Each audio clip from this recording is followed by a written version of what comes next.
Dengue রুখতে প্রশাসনিক বৈঠকে বসল জলপাইগুড়ি জেলা প্রশাসন। সোমবার জলপাইগুড়ি জেলা শাসকের দপ্তরের কনফারেন্স রুমে জেলার 4টি পুরসভা জলপাইগুড়ি, মালবাজার, ময়নাগুড়ি, ধূপগুড়ি পুর কর্তৃপক্ষের সঙ্গে আলোচনা হলো।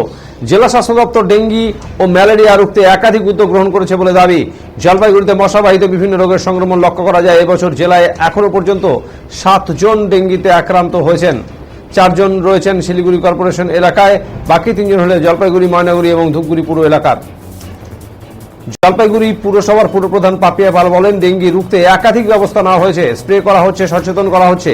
এদিকে জেলা মুখ্য স্বাস্থ্য আধিকারিক অসীম হালদার বলেন, এই এলাকা ডেঙ্গি প্রবণ এলাকা, এই কারণে ডেঙ্গি রুখতে প্রয়োজনীয় কিছু ব্যবস্থা নিতে বলা হলো বৈঠকের মধ্য দিয়ে।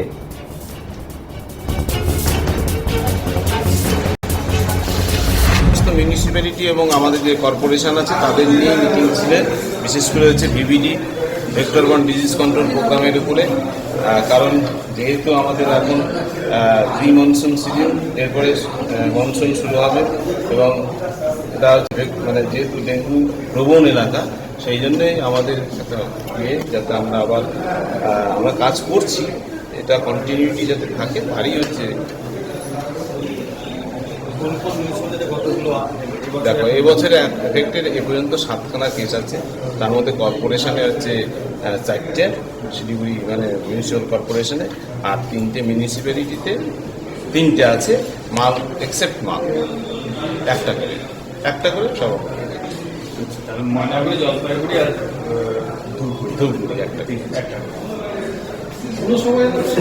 আর সমস্ত কাজের উপর জোর দেওয়া হয়েছে, বিভাগ সরকার থেকে শুরু করে